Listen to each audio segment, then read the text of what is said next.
SLBC tunnel సహాయక చర్యల్లో పురోగతి చోటు చేసుకుంది. ఎస్ఎల్బీసీ టన్నెల్లో కన్వేయర్ బెల్ట్ రీస్టార్ట్ అయింది. 2 రోజులు శ్రమించి కన్వేయర్ బెల్ట్ను ఇంజనీర్లు రీస్టార్ట్ చేశారు. దీంతో టన్నెల్లో రెస్క్యూ ఆపరేషన్ వేగం కానుంది.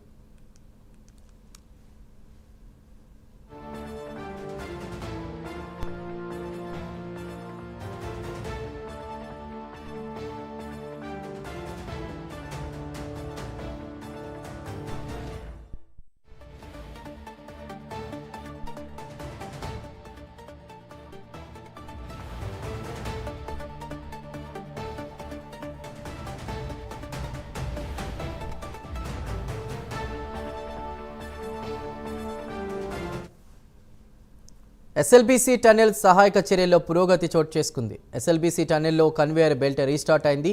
2 రోజులు శ్రమించి కన్వేయర్ బెల్ట్ను ఇంజనీర్లు రీస్టార్ట్ చేశారు. దీంతో టన్నెల్లో రెస్క్యూ ఆపరేషన్ వేగం కానుంది. టన్నెల్లో మట్టి తవ్వకంలో కన్వేయర్ బెల్ట్ కీలకం కానుంది.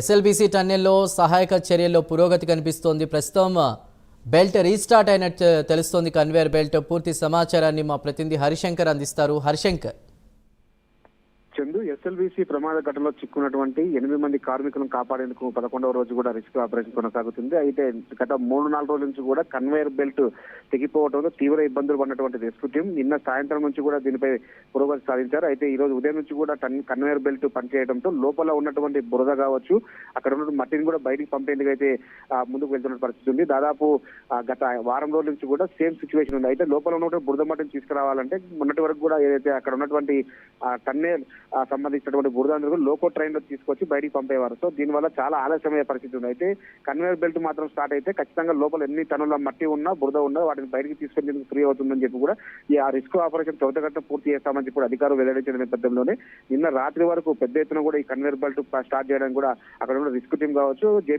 జయప్రకాష్ కంపెనీకి సంబంధించిన అధికారులంతా కూడా ప్రయత్నం చేశారు. అయితే ఇది ఈ రోజు స్టార్ట్ కావడంతో అక్కడ ఉన్నటువంటి మట్టినంతా కూడా కొద్దిగా బయటకు తీసుకొచ్చే ప్రయత్నం అయితే చేస్తున్నారు. అయితే మరో 2-3 రోజుల్లో ఈ రెస్క్యూ ఆపరేషన్ పూర్తయ్యే అవకాశం అయితే కనిపిస్తుంది కూడా ఒకవైపు అధికారులు చెప్తున్న పరిస్థితి. మొత్తంగా ఈ రెస్క్యూ ఆపరేషన్ లో ఎన్డీఆర్ఎఫ్ మరియు ఎస్డీఆర్ఎఫ్ తో పాటు హైడ్రా, అదేవిధంగా ఇండియన్ ఆర్మీ, ఇండియన్ నేవీతో పాటు ప్రైవేట్ సెక్టర్ అయినటువంటి లోకో, అదేవిధంగా ఎల్ఎన్టీకి సంబంధించిన కార్మికులంతా రెస్క్యూ ఆపరేషన్ పాల్గొంటున్నారు. సో వీరందరికీ కూడా ఈ కన్వేయర్ బెల్ట్ పనిచేస్తే మాత్రం త్వరితగతిన యొక్క ఆపరేషన్ పూర్తయ్యే అవకాశాలు ఉన్నాయి.